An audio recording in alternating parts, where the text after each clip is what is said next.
안녕하십니까. 반도체 소식을 전하는 고독 달팽이 김석준 소장입니다. 오늘 좀 심각한 문제인데요. 어쨌거나 제목은 D램 영업 이익률이 HBM3 1을 넘어설 전망이다. 내년 얘기입니다. 그래서 사실은 기술이 아닌 포트폴리오의 승리라 이렇게 지금 평가를 하고 있습니다.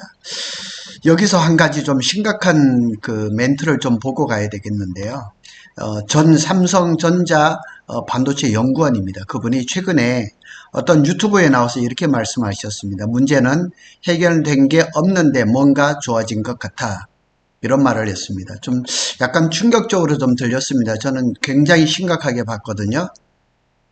그래서 지금 삼성전자가 주가가 지금 10만 원이 넘어가고 이렇게 하지만은 저는 이렇게 봅니다. 삼성이 잘해서 그런 걸까? 이 연구원 말대로 문제는 해결된 것이 없는데 뭔가 좋아진 것 같아 삼성 직원들이 이렇게 생각을 하고 있다는 거예요. 그래서 HBM에 뒤처져 있던 삼성이 오히려 웃고 있습니다. 왜 그런 줄 아세요? 법령 D램 때문에 그럽니다. 그래서 지금 아주 여전히 지금 HBM에 대해서는 상당히 어려움을 겪고 있는 것은 사실입니다. DDR5 공급 부족으로 가격이 상승하고 26년도 영업이익은 HBM3를 넘어설 겁니다. HBM3는 내년 상반기, 내년 그때까지는 여전히 잘 나갈 겁니다. 그러나 삼성전자도 콜을 통과를 해서 납품을 하고 있는데 들려지는 얘기를 따르면 SK에 비해서 한 30% 다운을 시킬 거다. 오늘은 트렌드포스에 제가 소식을 좀 이렇게 전할 겁니다. 여기 보면 그래프가 하나 있습니다.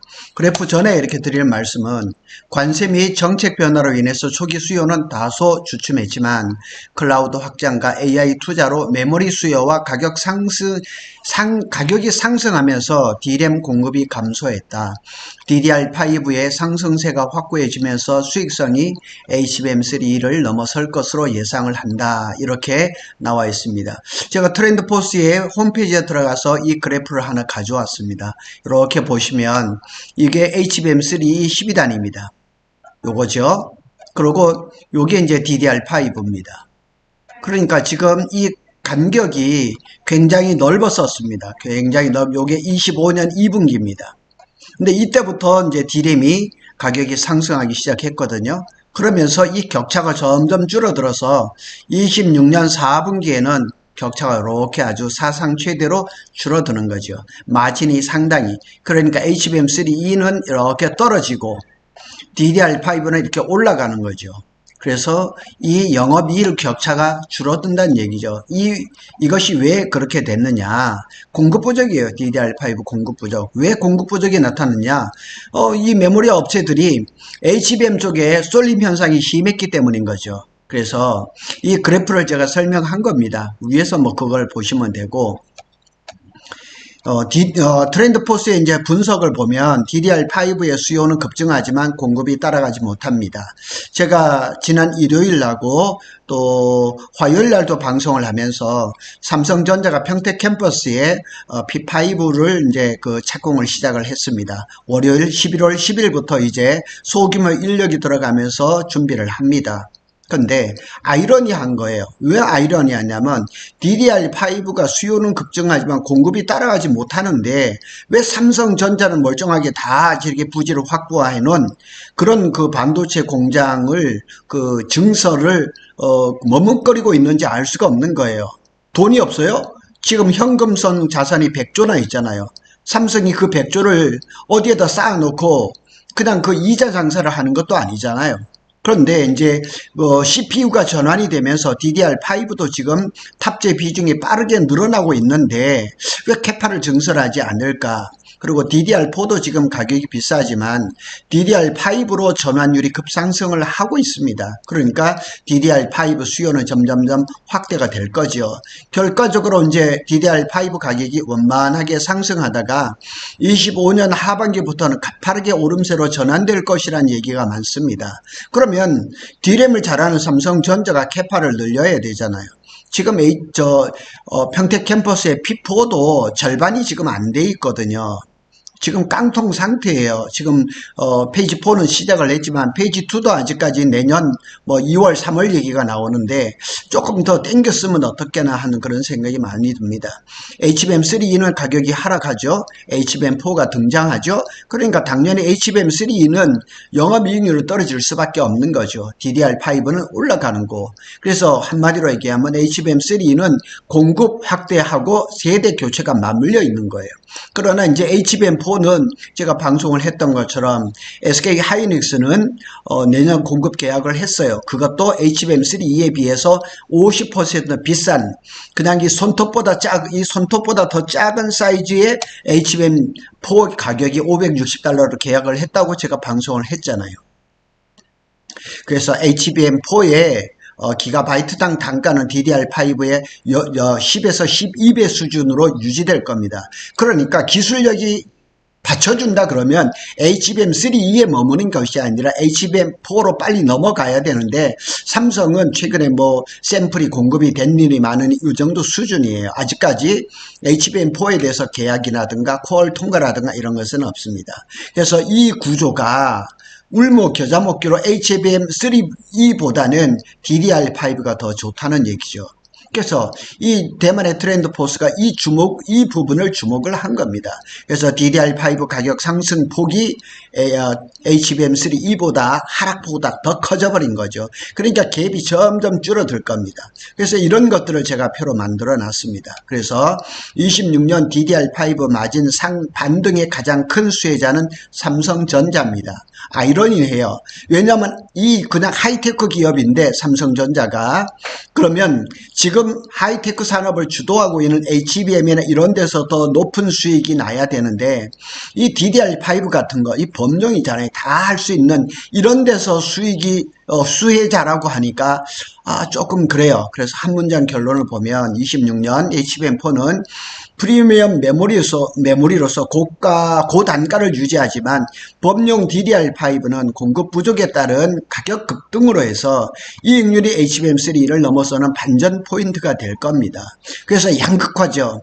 근데 범용이 그냥 치고 올라가고 HBM은 또 HBM대로 치고 올라가는데 이거 두 개 다 이렇게 이렇게 사이클을 타고 가야 되는데 삼성이 아직까지는 그러지를 못하죠. 삼성전자는 D램 다시 주인공으로 돌아왔습니다. 좋은 소리예요. 근데 D램은 그냥 큰 기술력이 없이 할 수 있는 그런 품목이고 HBM은 조금 다르죠. 그래서 HBM 쪽에서 더 많은 수익을 올리고 기술을 주도를 해야 되는데 삼성이 조금 그러지 못하는 거죠. HBM3는 세대 교체로 해서 단가가 하락합니다. 그래서 이게 아마 조금 HBM3는 아마 내년 초 정도 되면 레거시로 취급받을지도 몰라요. 왜냐하면 HBM4가 이미 엔비디아에서 루빈 걸 벌써 시제품을 만들기 시작을 했으니까요. 그래서 HBM4 양산이 시작되면서 프리미엄 수요가 HBM4로 이동을 하는 거죠. 그래서 HBM3E는 수익성이 빠르게 떨어집니다. 상대적으로 DDR5는 공급 부진으로 해서 마진이 확대가 되는 거죠. 그래서 26년경 DDR5의 단위당 이 ASP라고 그러죠. 단가라, 얘기하죠. HBM3를 역전할 가능성이 높다고 트랜스포스에서 얘기를 하는 겁니다.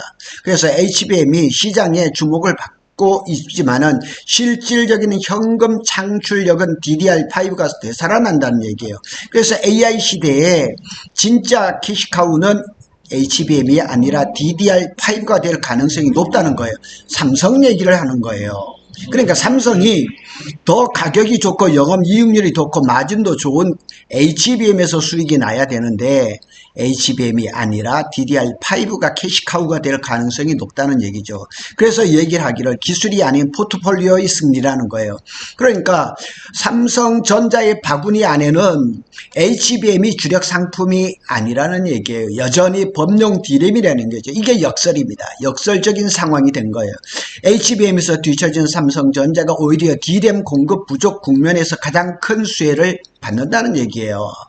이게 좋으면서도 참 아이러니한 거예요. 그래서 HBM 중심 재편이 만든 공급 왜곡이죠. HBM 전용 라인을 확출하면서 그만큼 범용 D램, DDR5라든가 LPDDR, GDDR, GDDR은 잘하고 있어요. 그래서 생산 라인 전환이 덜한 상태입니다. 그래서 결과적으로 HBM 라인은 과잉 또는 과도한 집중, 과잉보다는 과도한 집중이고 범용 그 DDR5 라인은 공급 부족이 발생한 겁니다. 그러면 삼성전자 입장에서는 D램을 잘 하니까 평택 캠퍼스 P4 같은 데는 외관 껍데기는 벌써 다 돼 있으니까 빨리빨리 해서 D램을 생산을 해야 되죠. 그런데 왜 그렇게 늦게 하는지, 그 다음에 또 기초공사를 하다가 셧다운이 돼가지고 1년 반이나 그냥 지체를 하고 있던 P5를 이제 시작하는 거예요. DDR5의 구조적 수요 확대죠. 25, 26년엔 서버 CPU의 전환기계, 그러니까 데이터 센터들이 2017년, 18년 막 그때 만들었던 것들이 지금 다 전환 시기, 막 이게 교체 수기에 들어가면서 이 HBM도 필요하지만은 DDR5도 굉장히 중요합니다. 그래서 HBM은 한정된 AI용 수요지만 DDR5는 전 산업의 기본 메모리로서 폭발적인 수요가 예상이 됩니다. 그래서 고대역 HBM이 아닌 대용량 D램 시대가 다시 온다는 걸 의미합니다. 잘 해야 되는 건 맞아요. 그래서 전문가들이 얘기하기를 기술이 아닌 포트폴리오의 승리라는 거죠. 다시 말해서 삼성이 DDR5를 잘 만들어서 그런 게 아니라 삼성전자가 HBM에서 뒤처진 건 사실이지만 이 시점에서 공급 밸런스를 깨뜨린 기업이 유리하다는 거예요. 공급 밸런스가 왜 깨졌어요? 공급 밸런스는 사실상 HBM에 집중돼야 되는데 삼성이 HBM에서 그렇게 공급이 잘 안 되는 것도 사실이잖아요. 그래서 SK 하이닉스는 기술력은 최강, 그러나 포트폴리오가 HBM에 쏠려 있고 삼성전자는 HBM은 늦었지만 범용 D램 공급 유지로 마진이 확보될 것이고 마이크론은 그 중간이죠. 그래서 이 구조 역전, 이게 구조 역전, HBM3의 가격은 떨어지고 DDR5는 오르는 구조가 돼버린 거죠. 그래서 트랜스포스하고 국내 증권사들이 26년 DDR5 영업이익률이 HBM3를 역전할 것이라고 전망을 하는 겁니다. 좋으면서도 삼성의 실적을 생각하면 좋은 것은 알지만은 하이테크 기술에서는 어쩌면 조금 떨어져 있다는 것, 그것이 저는 오늘 얘기하고 싶은 거죠. 결국 26년쯤에는 HBM 기술 경쟁력보다는 D램 공급 표지 포지션이 이익을 좌우하는 그런 삼성의 구조가 된다는 얘기죠. 그래서 한 줄 요약을 보면 HBM의 늦은 삼성전자, 그러나 범용 D램 부족 시대 오히려 웃을 수가 있는 거예요. 기술의 패자라고 극단적으로 얘기를 할 수 있죠. HBM에서 지금 뭐 마이크론에서부터 뒤져 있으니까. 그런데 기술의 패자가 이게 승자가 되는 거예요. 참 아이러니합니다. 그래서 제가 이렇게 제목을 한번 달아봤습니다. 삼성전자는 기술이 아닌 포트폴리오의 승리라고 하지만 반도체 산업에서 당장 D램으로 좋은 수익을 거둘 수 있지만 AI 발전, HBM이나 이런 데서 뒤처지는 건 어떻게 할 거냐는 얘기예요. 이걸 어떻게 할 거냐고요. 그래서 삼성전자는 단기적으로 이제 25, 26년에 현금 확보를 해야 되죠. 뭐 지금 4분기에도 영업이익이 뭐 17조 이런 얘기가 나오는데 D램하고 낸드에서 대규모 현금 창출이 될 겁니다. 그러면 그걸 가지고 어디를 해야 되느냐? HBM이라든가 캐파 증설을 해야 되겠죠. 그래서 삼성은 HBM 경쟁보다 현금 기반의 재무를 안정화하고 차세대 AI 투자 재원을 마련을 해야 됩니다. 그래서 다시 말해서 D램으로 돈을 버는 동안에 HBM 경쟁력을 따라잡아야 된다는 얘기죠. 그래서 지금 HBM4에 대해서 신문사에서 여러 뭐 전망들을 내놓고 있는데 제가 봐서는 잘못된 그런 시그널이 너무 많아요. HBM4에 콜 통과를 했습니까? 아닙니다. 삼성이 HBM4의 콜 통과는 내년 초 아마 1분기가 될 겁니다. 뭐 대량 생산 들어간 천만의 말씀입니다. 아직까지 안 돼 있습니다. 중기 계획 26년, 27년 이때는 HBM4, HBM4E 시대입니다. 그래서 이 시대의 기술 격차를 이 완전히 기술 격차를 따라가지 않는다면 HBM5, 5E, 6 이런 데서 계속 뒤질 수밖에 없습니다. 그래서 삼성전자는 이미 26년 상반기에 평택 P4 라인을 HBM4 전용 라인으로 전환 중, 26년이 아닙니다. 이미 하고 있습니다. 신문에서 자꾸 이렇게 얘기를 하는데 제가 고쳤을까 그러다 그대로 올렸습니다. 그런데 평택 캠퍼스는 P2, P3, P2는 벌써 원C 라인으로 벌써 다 갈아엎었고요.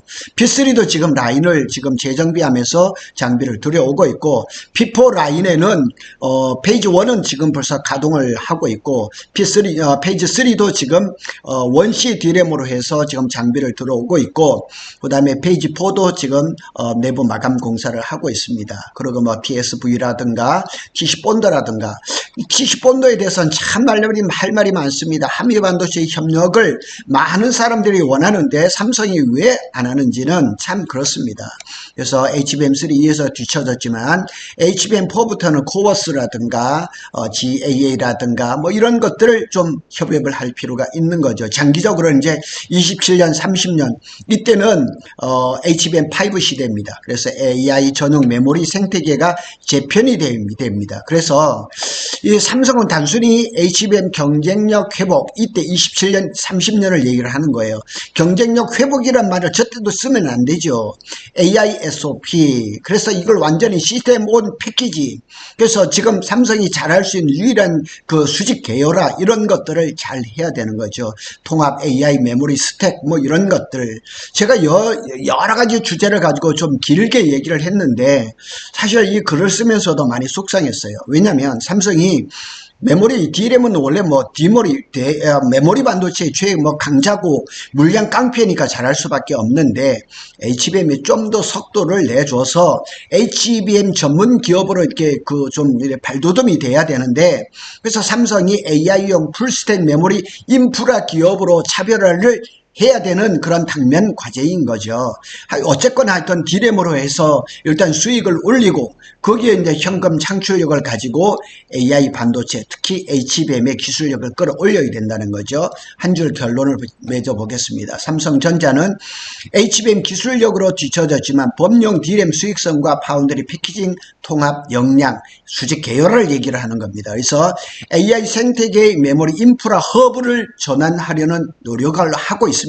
하고 있는 거는 맞아요. 근데 이게 하루 이틀, 하루 뭐 한 달, 두 달 만에 이렇게 뚝딱 기술이 나오는 것은 아니에요.